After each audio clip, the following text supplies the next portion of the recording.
think Tammy and I was expecting to be back, but we can start anyway. Either Brian or Alison. Shall I sound the foghorn? Yeah, Yeah, okay. That's in front. It's not literal, is it? It's just going I think he's going to say something really now.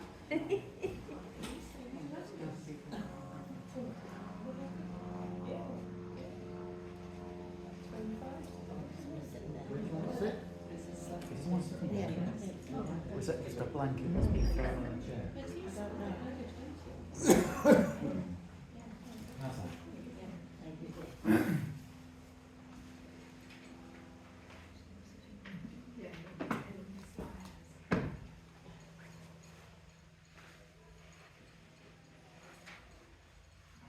So while we're gathering, I just thought that I would ask you whether you want to start with the background about Esperanto and the academic side, or whether you want to start with the use of Esperanto, a lesson in Esperanto, and practical stuff to do with Esperanto. So which side do you want to start with? I'd like to start with the background and the context of history.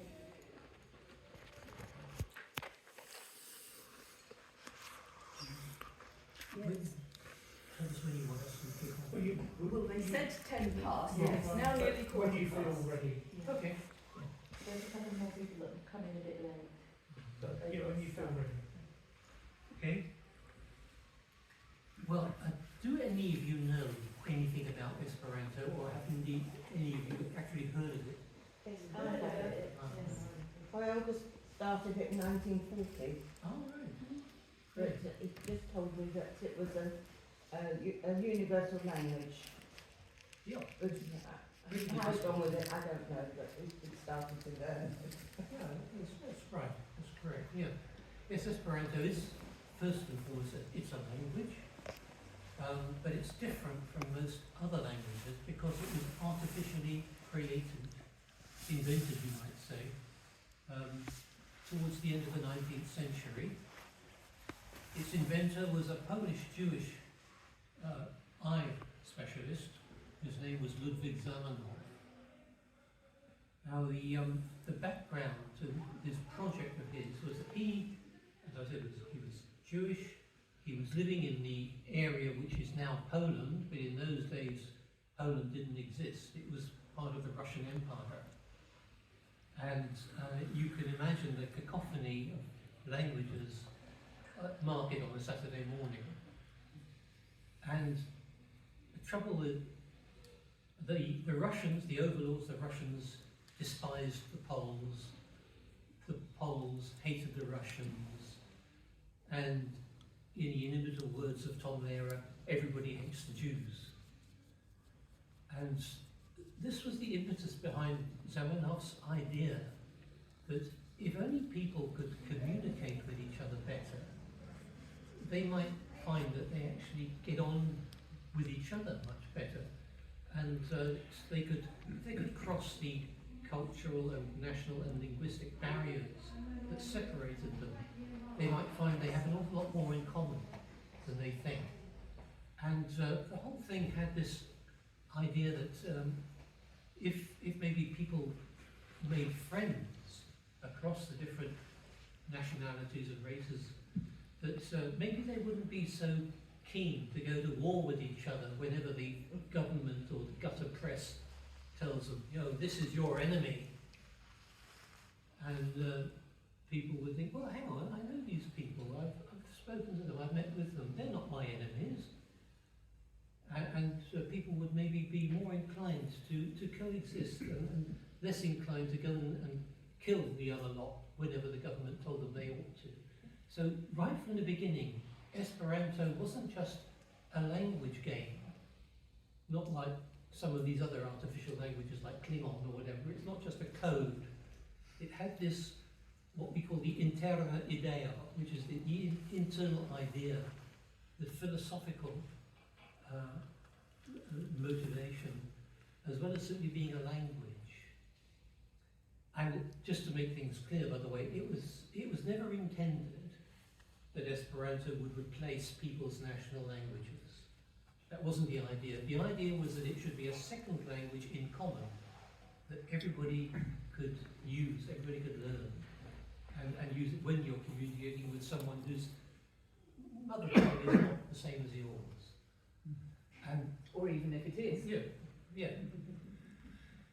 And to facilitate that, Zamenhof deliberately made Esperanto as simple as a language can reasonably be, because obviously it was only going to work if people were going to take it up, and not all of us are natural linguists.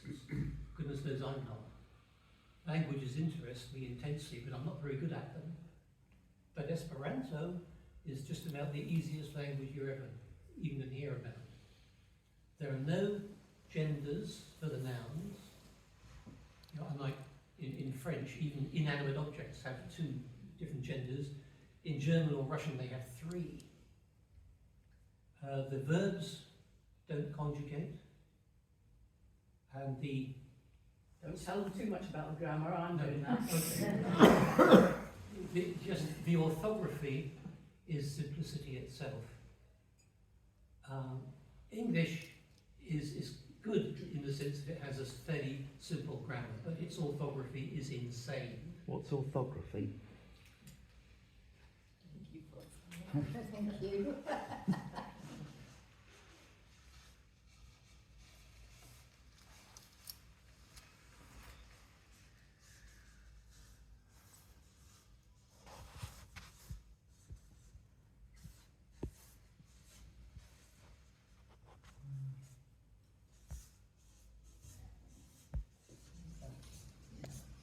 How many different ways do you think you can pronounce WGH in English? Yeah, it's mad. In Esperanto, every word, every letter has a sound, every sound has its letter. If you see something spelt, you know exactly how it's pronounced, and vice versa. This is an old joke, but how do you think this English word is pronounced? Anybody know that joke? Well, the GH you pronounce the way that we pronounce in the English words enough, for example. The O is pronounced the way we pronounce it in the English word winning. TI is pronounced the way we spell it in the English words station or motion.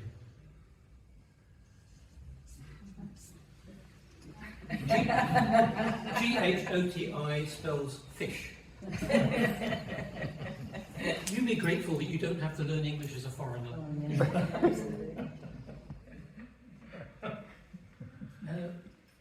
A lot of people will tell you, they certainly tell me, that there's no need for an international language because everybody speaks English. This is a delusion I find that particularly afflicts English speakers. I'm sure if your experience of foreign travel is lying on a Spanish beach or by a hotel pool and ordering fish and chips from the waiter and spending all the time with other English tourists, yeah, you can come back home with the idea that everybody speaks English, but then frankly you've never really been abroad. If you step off the beaten track, even in nearby countries like France, Germany, Austria, Spain, you'll find that if you try to explain to a roadside mechanic exactly what's gone wrong with your car, or to a local dentist where your tooth is hurting, or to go into a local shop and ask about the local buses, you'll soon find that not everybody speaks English, and that a universal second language would be very, very useful. And okay, there are places in Europe, Holland and Sweden, for example, where everybody does tend to speak English, but that's not very common and simply considered as a cultural phenomenon. The great thing about Esperanto is that it is culturally and politically neutral. No one nation or country owns it. Everybody comes to it on an equal basis.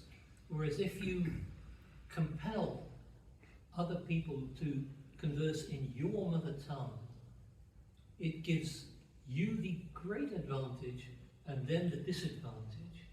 And it's precisely this sort of cultural imperialism that Esperanto was created to overcome, to avoid. Well, I'll just read you a short piece written by one of our prominent Esperanto speakers, a Swiss, I think he was, Claude Piron, who made this point. A Swede who speaks English with a Korean and a Brazilian feels that he is a Swede who is using English. A Swede who speaks Esperanto with a Korean and a Brazilian feels that he is an Esperantist, and the other two are Esperantists, and that the three of them belong to the same cultural group. Very different ethos there at work. And I rather feel that Esperanto should be of particular interest to Quakers, because it is based on two very important ideals which are also very important to Quakers, namely peace and equality. Now, I hope you begin to see where that ties in. Esperanto was created in order that people should be at peace with each other and should feel that they can communicate on an equal basis. It's very important. This is at the heart of everything that Esperanto stands for, and needless to say, it is two of the most important Quaker testimonies as well. This is why we feel it's particularly congruous for Quakers to be interested in Esperanto and hopefully to consider taking it up. There is actually a Quaker Esperanto society. Not very big and not very active, but it's there. And again, the possibility is that you might be passing Esperanto speakers in the street every day and you just wouldn't know. After all, it's not tattooed on our foreheads or anything.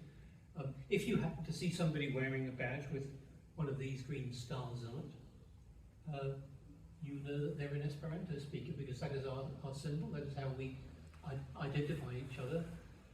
And say you can find them in this country, you can find them in every country, almost every country in the world. Doesn't go down well in the Arab states much, but in almost every country of the world there is an Esperanto society. I think the Mongolian Esperanto Association recently became the 70th national association to join up to the international body. And you go to the congresses, which happen in a different country every year, you'll find over 1,000 people there from over 60 different countries, and you can end up sitting around a table having a chat with a Brazilian and a Korean. I've been in that situation myself, and there's really no other circumstance I can imagine where that would even be possible. I was at an Esperanto Congress in Lille, in northern France, a couple of years back, and there was a young Lebanese fellow there who was telling us how he'd been chatting with a young Israeli. Now, not only were they able to converse in a common and neutral language, but I can't think of any circumstances where those two lads would even have the possibility of meeting each other. That's how Esperanto works. And if you go to these congresses, as I say, it's a great way to see the world. I've been everywhere from Iceland to Lithuania, just going to Esperanto congresses, and it's been a great ride, I can tell you. It is, above all, it's good fun. And it gives you the feeling that you're capable of learning another language, which can be a great confidence boost to those of us who find this difficult. And you can think, oh, right, I'll try another one now. So it's worth having a go. But as regards how it goes, I hand over to my beautiful assistant here.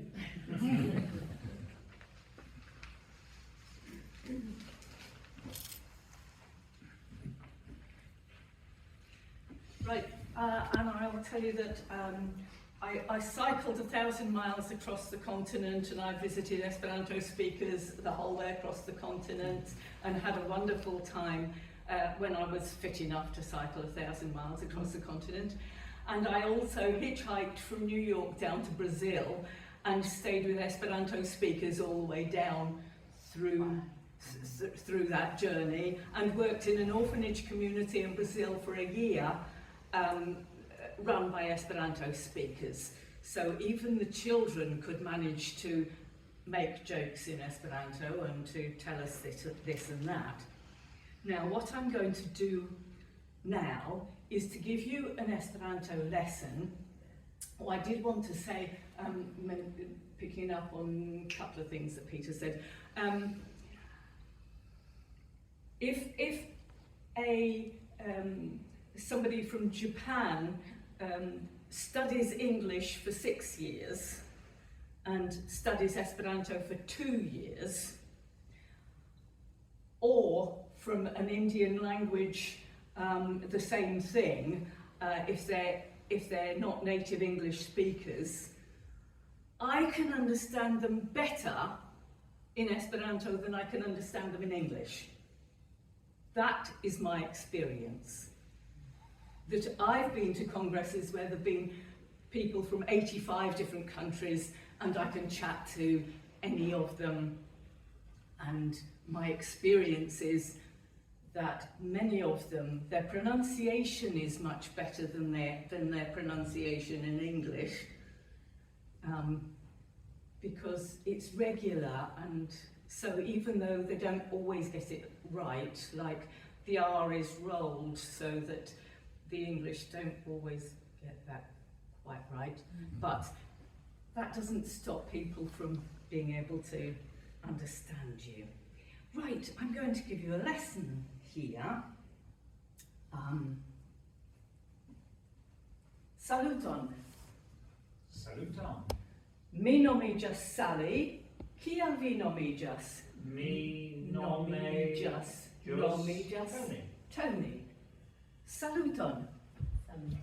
Mi nomiĝas Sally. Kiel vi nomiĝas? Mi nominas Jane. Saluton. Saluton. Mi nomiĝas Sally. Kiel vi nomiĝas? Mi Nomiĝas Ellie. Elin. Saluton. Saluton. Saluton. Mi nomiĝas Sally. Kiel vi nomiĝas? Mi nomiĝas Trish. Saluton. Saluton. Mi nomiĝas Sally. Kiel vi nomiĝas? Mi nomiĝas Helen. Bele. Dankon. You meet us, Sally, too?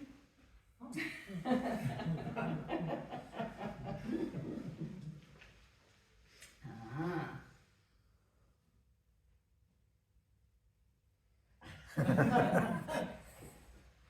Hundo. Hundo. La hundo estas blanca kaj nigra kaj ruĝa. La hundo estas blanca kaj nigra kaj ruĝa.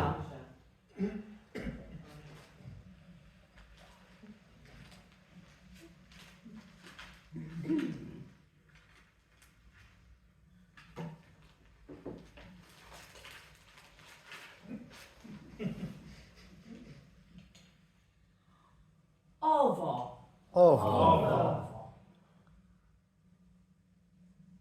Estas muzikilo.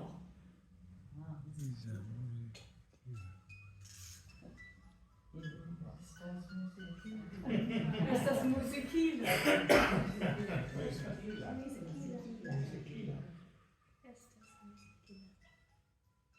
En la muzikilo, en la ovo, estas kato. Estas kato. Estas kato.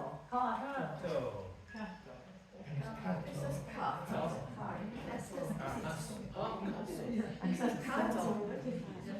Yes, estas Cato. cato. Estas cato. En la ovo estas cato.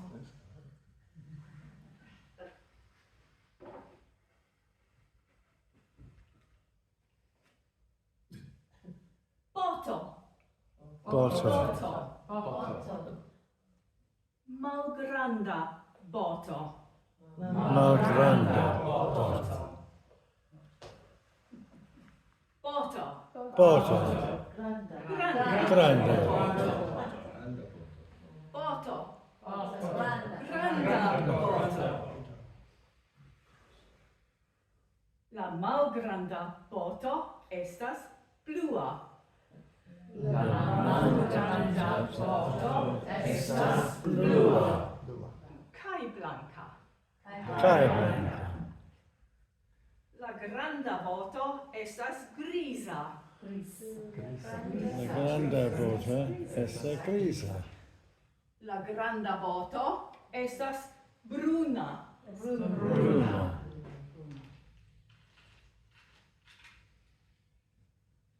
Ah, momento.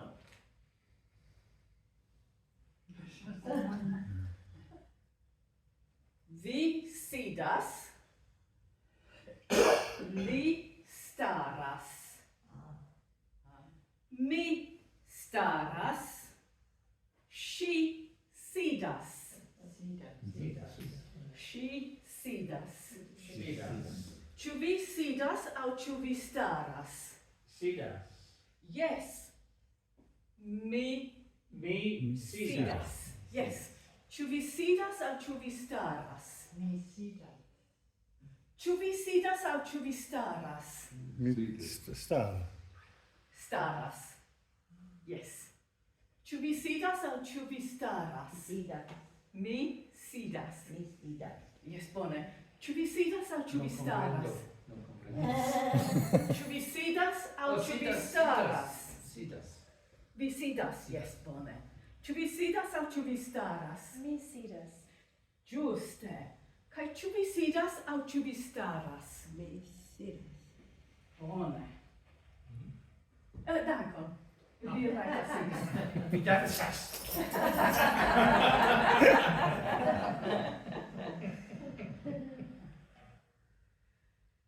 Birdo. Birdo. Birdo.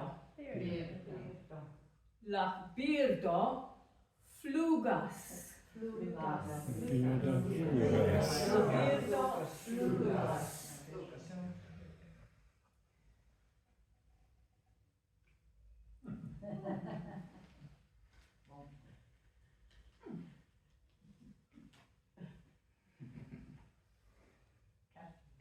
Cato. Estas cato, Cato. yes. La cato estas blanca. Yes. Kaj la kuseno estas kuseno. Cuseno. Estas, no, mi opinias ke ĝi estas rosa. Rosa. Rosa kuseno.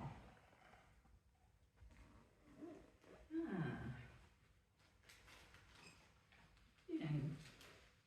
Oranĝo. Oranĝo. Ĝi estas granda oranĝo. Grande. Kaj malgranda oranĝo. Malgrande. Bien. Granda kaj malgranda oranĝo.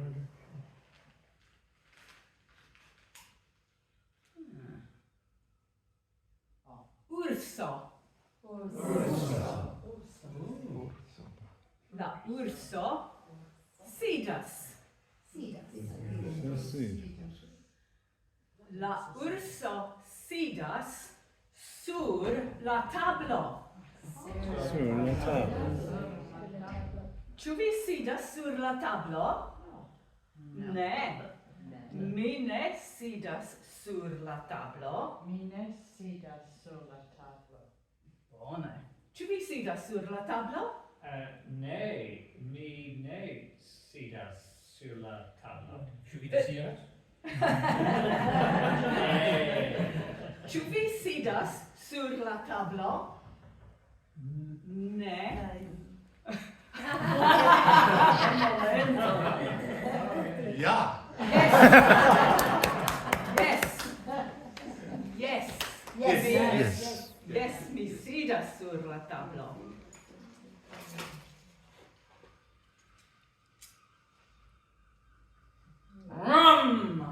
Oh, terure. Motorciclo. Motorciclo. La motorciclo estas verda. Motociclo verde. Esas verda. Yes, esas verda. Ah. La moto estas tre granda. La motorciclo estas tre malgranda.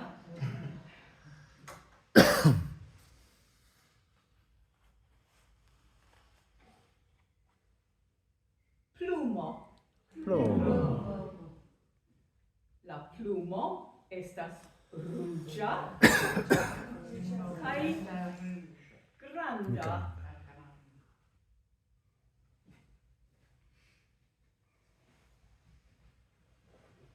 Kio ĝi estas? Ĝi estas plumo. Kio ĝi estas? Ĝi estas plumo. Ĝi estas plumo kaj ĝi estas plumo. Ĝi estas granda ruĝa plumo.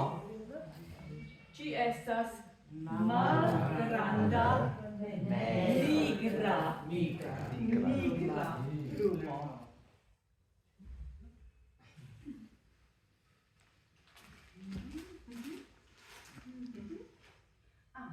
Mi havis tie. Oh, ne, ĝi ne estas plumo. Ne gravas.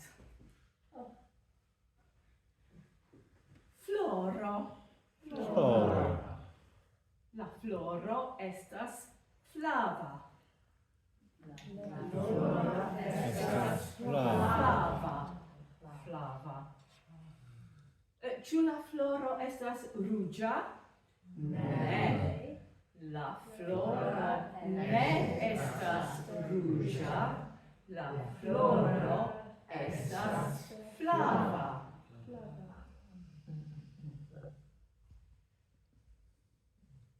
La floroj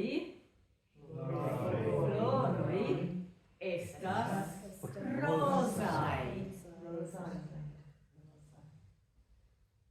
La kuseno estas roza. Ĉu la floroj estas ruĝaj? Ne. La floroj ne estas ruĝaj. Ili estas rozaj.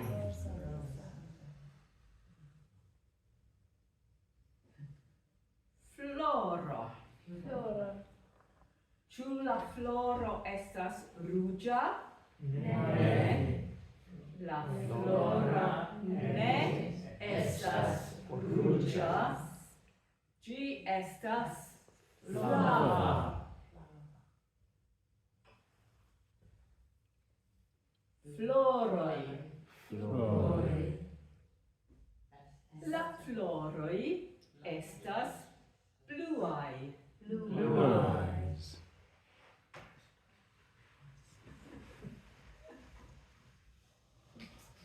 Urso. La urso estas blanka. Ĝi estas granda. La alia urso estas malgranda. Granda urso, malgranda urso. Ĉu la urso estas ruĝa? Ne.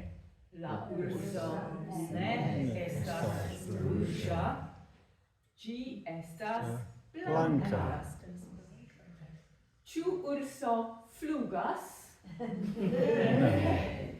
Urso ne flugas.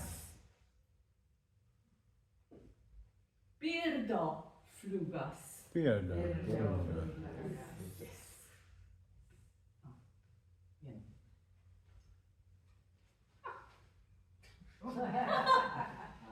Urso.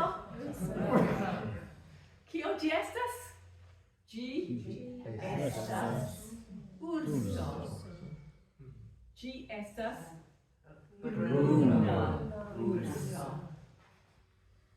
La bruna urso promenas. Ĉu la bruna urso flugas? Ne. La bruna urso ne flugas. La bruna urso promenas.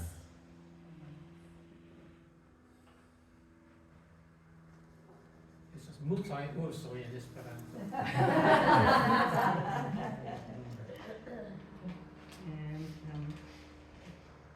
Bien. Floro. Flora blanca. Blanca floro. Yes. Ĝi estas paca floro. Paxa flora. Verde.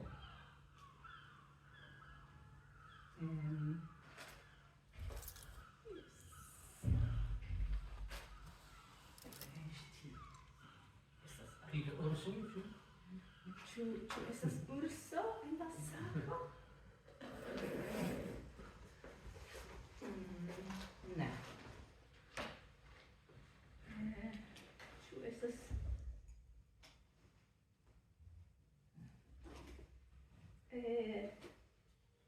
libro?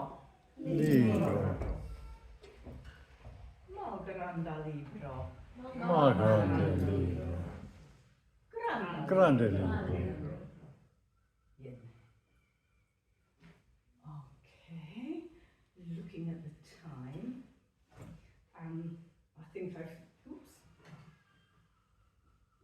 done quite a lot of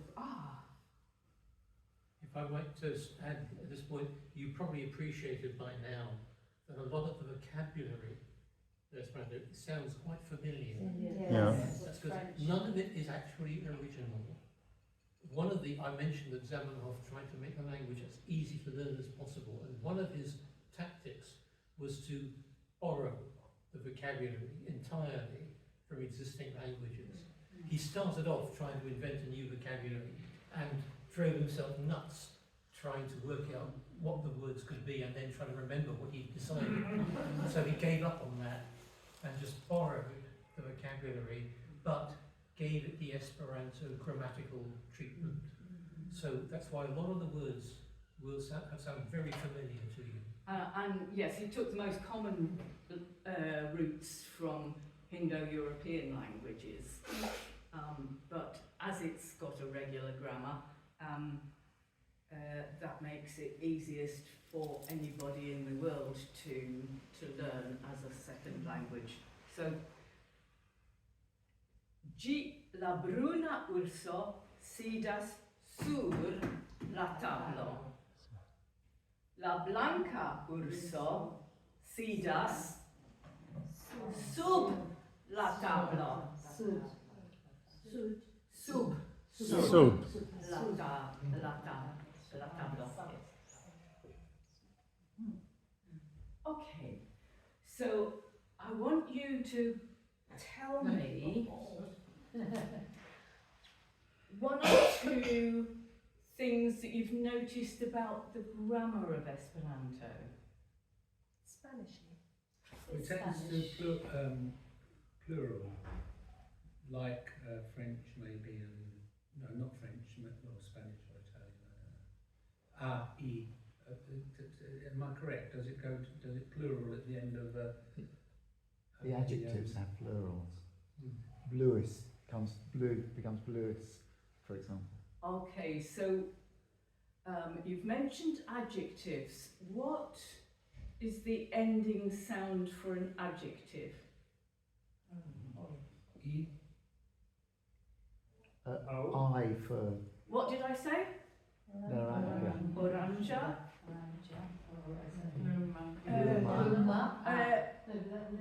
Plumo. Rosa. Rosa. Ruja. Rosa. Rosa. Ruja. Rosa. Ruja. Rosa. Ruja. Blanca.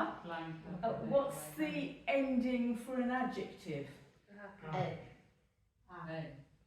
Ah. Ah. Which is, yes.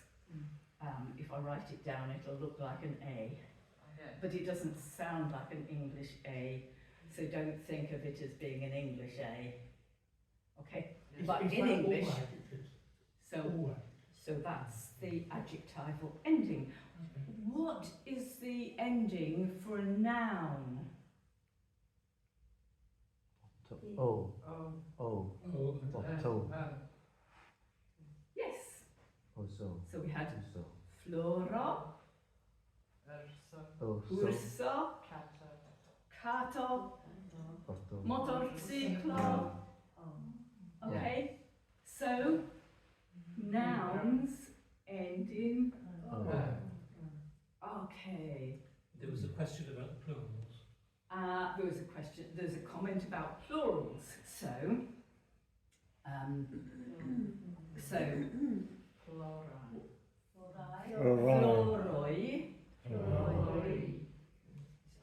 La floroi estas bluai. So the adjective agrees with the noun. La floroi estas bluai.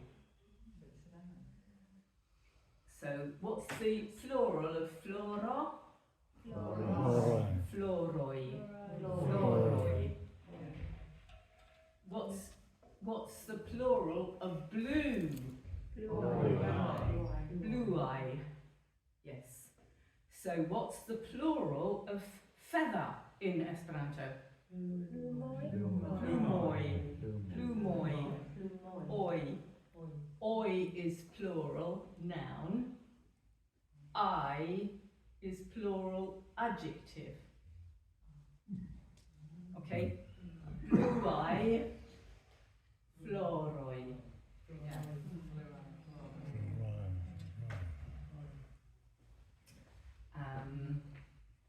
Yes.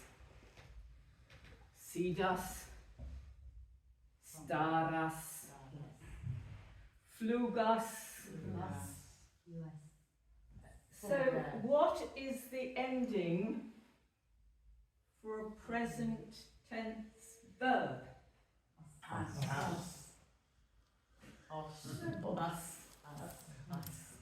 Staras. Sidas. Flugas. Okay, so you've got your present tense for your verbs now. Okay.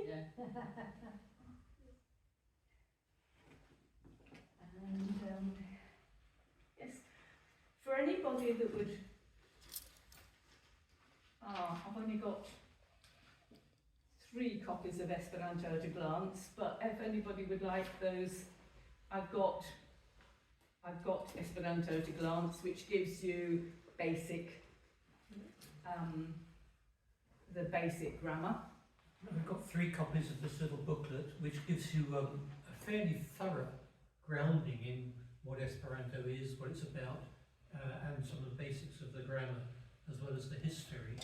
So I can leave these here if anybody wants to take one.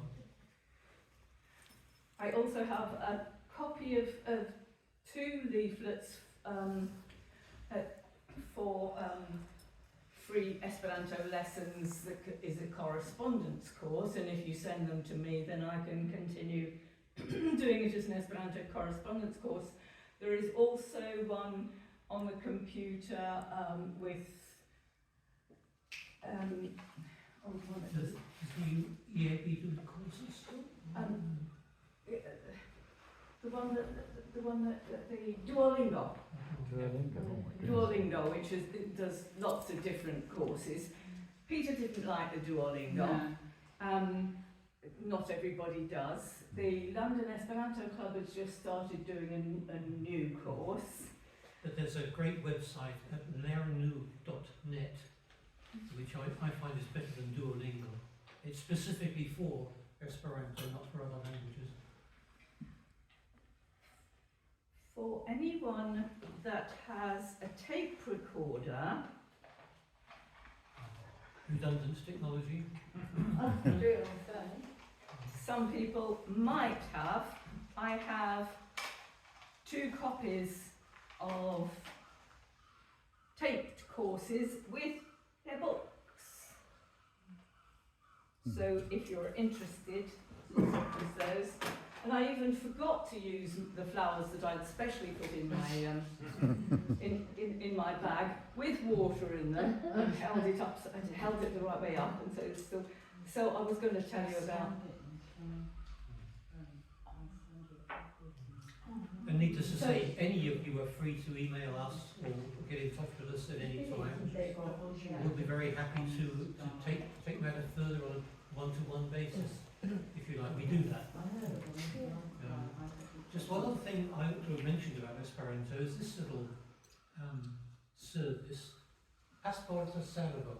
It's a delightful little scheme whereby you can basically, if you're on your travels, on your holidays, you can look up where the nearest Esperanto speakers live, and they will accommodate you for a couple of days, usually free of charge. And there are entries here all over the world, but there are 14 listed in Britain alone.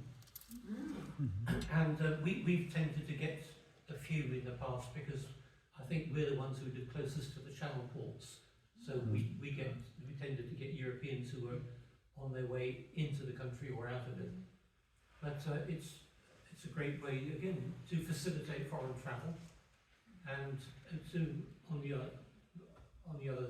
boots on the other foot, to meet people from other countries, and of course to converse with them with no trouble at all.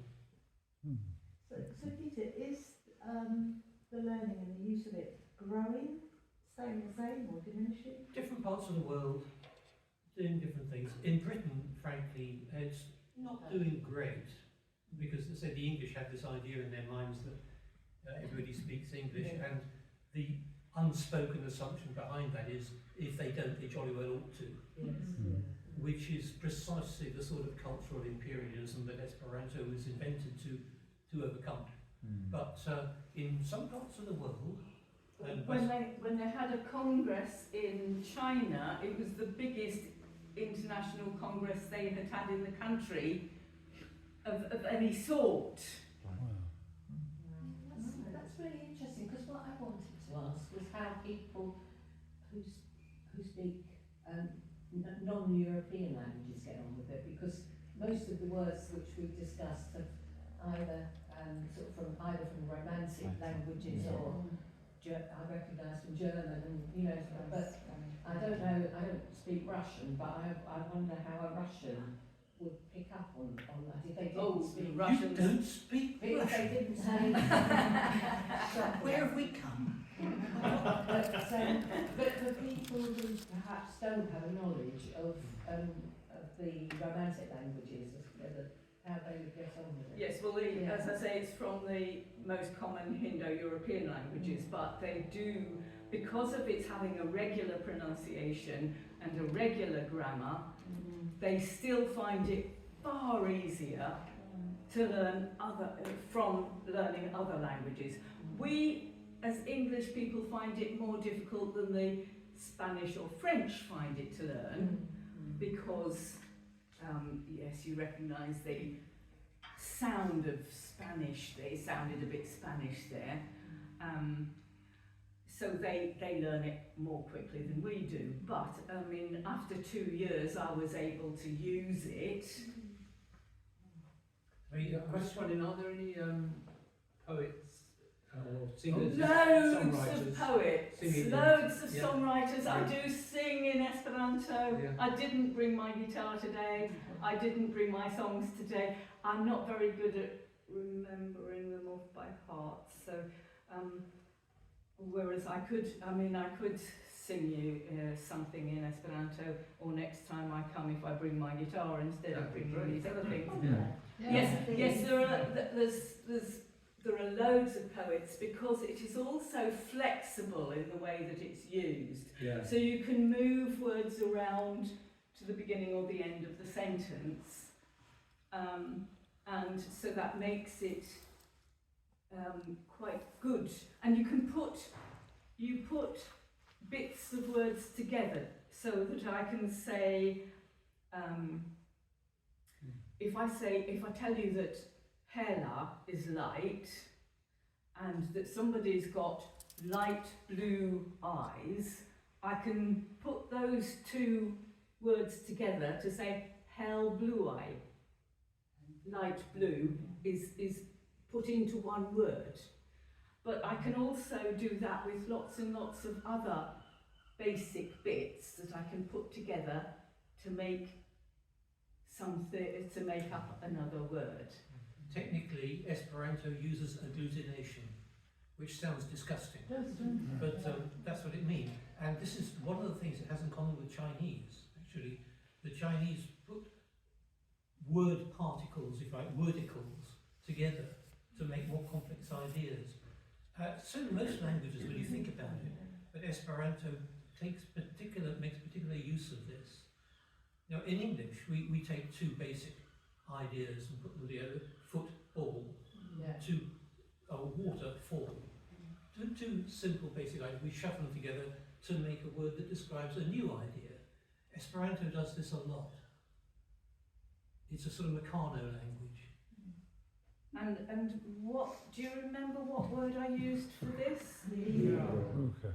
And what's the English word that you remember it by? Library. So we've got that, even though the word in English is book, and it doesn't sound anything like libro, you've still got something to attach it to, because you know the word library. So libro and library. We have about 65% of the words in English are that are in Esperanto are also found in roots in English. I think it goes up to 85% with Latin or Spanish, or and even if it's down to a much smaller figure with other languages, it's still much simpler to learn. If you know the travel writer Bill Bryson, he wrote a wonderful book about the English language called Mother Tongue, and he mentions Esperanto there. He says that basically it sounds halfway between Spanish and Martian. How long have you been doing Esperanto? I've been doing it a long time, and I've used it lots and lots in lots of places. So my trip to Brazil was back in, I started in 74. I arrived in Brazil in 75, because it took me 3 months, the journey from New York to Brazil. I stayed with Esperanto speakers. I actually stayed in a Quaker community in Philadelphia on the way as well, but many more. I could find Esperanto speakers more easily than Quakers during my travels. So, and the same applied with when I was travelling around Europe, and I've been to congresses where I've been up to 3,000 people speaking in Esperanto for 10 days or 9 days, whatever. And I was using it in Brazil all the time, and as I say, the children, even after a few days, they got to follow what we were talking about and join in. And how long have you been doing it? Well, it must be 20 odd years, I guess, which sounds like a long time, doesn't feel like it.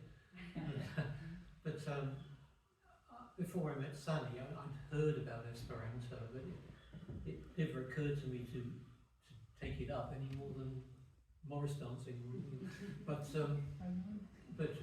when I realised how important it was in Sally's life, I thought I'd better get up to speed. And the very funny thing was that he did it on an American computer course. And when I first heard him speaking, he spoke with an American accent. Like, what is this about? But I'll soon be put paid to the American accent.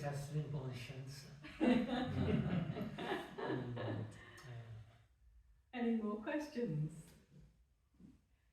And if you want another lesson at any time, you know, I give direct method Esperanto lessons, but I've done a series of lessons for people as well where I got into a story, but it doesn't have to be a story, you know. The London Esperanto Club has done a new course as well, haven't they?